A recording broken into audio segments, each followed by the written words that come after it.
Magandang araw ng Miyerkules po mga bayang karerista. Magbibigay na po tayo ng tip, giya at impormasyon para sa araw na to, February 4, 2026. Tara!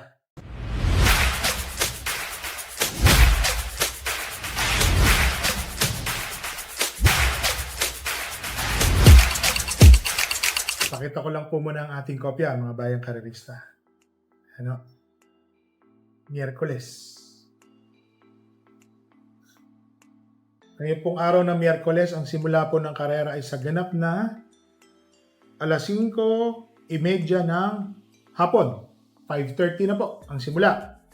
Meron pong hinandang 7 karera. Race number 1, rating 42 to 56 split, 8 runners, 1,200 meters ang distansya. First choice, entry number 6, Petit Fusey. First choice po natin siya. Nung nakaraan, ang inam po ng panalo niyan, mga bayang karerista. Sir William po ang inabutan niya. Despite na nagkaroon pa po ng problema sa starting gate yung jockey, nanalo pa rin. Napakainam ng pananakay po ni Jockey Pastoral. Napanood po ngayon, maganda pong numero niya, nasa gitna. First choice ko po siya. Second choice, entry number 4, Big Battle. Etong si Big Battle, consistent po na in the money. Segundo, tersero, kwarto. So napupunto po itong kabayan na to. Parati hong natitimbang. Tingin ko malaki din po ang panalo ni Big Battle. Baka siya pa ho ang malyamado rito. So dito po sa race number 1, first choice, entry number 6, Petit Fusey. Second choice, entry number 4, Big Battle. Dito na tayo sa race number 2, rating 17 to 41 split, 1,200 meters, 8 runners. First choice, entry number 4, Sneaky Eyes. Yan o. Sneaky Eyes, matuling kabayo. Napakatuling, sabihin na po natin. JB Hernandez pa ang sasakay. Si Jackie Uno.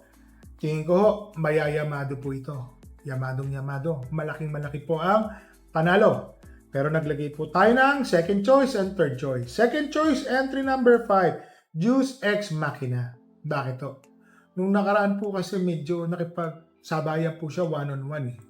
Medyo hindi rin maganda ang naging salida niya. Pati yung matuling, pero sabayan po sila.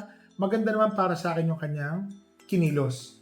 Tingin ko kung sakali makakaagapay po siya sa nasa unahan, malaki po ang panalo. Entry number 5, Juice Ex Machina. Third choice, entry number 6, Kentucky Rain. Baka makinabang po habang naghahabulan sa unahan yung dalawang matuling. Yan o. Si Kentucky Rain po, pwede po itong lumapit agad ng mga tersero, kwarto pwesto. Malapit. Alam ko may angking konting tulin din po ito. May panalo rin po ito. So dito po sa race number 2, first choice, entry number 4, Sneaky Eyes. Second choice, entry number 5, Juice Ex Machina. Third choice, entry number 6, Kentucky Rain. Dito na tayo sa race number 3, rating 17 to 41 split, 1,200 meters, 8 runners. First choice, entry number 3, Bishop Blue. Dito kasi sa Malbar, meron po siyang tiyempong 1.13.30 hanggang 1.14.30. Kung magagawa lang po niya ulit yan, tingin ko ho, malaki po ang panalo ni Bishop Blue. Second choice, entry number 8, Walking on Sunshine. Yan. Kung sakaling ito pong si Walking on Sunshine, makabandera. Or sabihin natin makakabagapay sa unahan. Kagaya niya, marami pong matulin. Mr. Manilenial, Great Britain, Sahib. Habulan po yan. Si Walking on Sunshine, maring manood po ito ng quinto pang-anim. Sabay po sila ni Bishop Blue. So, unahan na lang po sa para matihan. Tingin ko, Walking on Sunshine, malaki rin po ang panalo niyan. So, dito po sa race number 3, first choice, entry number 3, Bishop Blue. Second choice, entry number 8, Walking on Sunshine. Dito na tayo sa race number 4, rating 17 to 41 split, 1,200 meters, 8 runners. First choice, ginawa ko po siyang first choice, entry number 2, Shining Thunder. Ang bigat nga lang ng dala, 58 kilograms. Pero sa nakikita ko po, siya po ang makakasunod agad sa mga matutulin dito. May pagkamatulin din po ito si Shining Thunder. Makamanood po ito ng tersero o kwarto pwestong malapit. Dikit-dikit sila. Tingin ko malaki po ang panalo. Second choice, entry number 7, California King. Medyo tingin ko argabyado lang po sa distansya. Pero Pabs Caballero po ang sasakay. Tingin ko malaki din po ang panalo. Deremati po kasi itong kabayo na to. Kung mapapansin nyo po, nagiinit po ito pagka last 500 meters. Doon po siya nagsisimulang gumuhit o 400 meters or so. Pero para sa akin po, may panalo rin po siya. Kaya lang ako, kung pagmamasdan natin, para sa akin po kasi 58 kilograms din po ang dala niya. Parehas po sila. Iba rin po kasi nakaagapay agad sa unahan. Pero second choice, California King. So dito po sa race number 4, first choice, entry number 2, Shining Thunder. Second choice, entry number 7, California King. Dito na tayo sa race number 5, rating 17 to 41 split, 1,200 meters, 8 runners. First choice, entry number 6, Arcturus. Itong kabayo na to, kung mapapansin nyo, parati itong malapit na kwarto, tersero, segundo. Mapapansin nyo pa parati pong nandoon yan. Mukhang tingin ko napupunto na po itong kabayo na to. Kaya yung last na takbo niya parang segunda llamado siya, hindi maganda ang pinakita. Pero tingin ko ngayon, medyo sabi natin gumaan ng konti yung kanyang laban, malaki na po ang panalo. Second choice, entry number 8, maganda po ang numero, Catalytic, nasa labas, last to enter. May pagkamatulin po itong kabayo na to. Pwede po itong sumunod agad sa nasa unahan. Ayan o Catalytic, second choice. Third choice, ito medyo parati itong gumuguhit na tersero, nasisigundong diado eh. Minsan nanalo po ito, long shot. Entry number 3, Space Jam.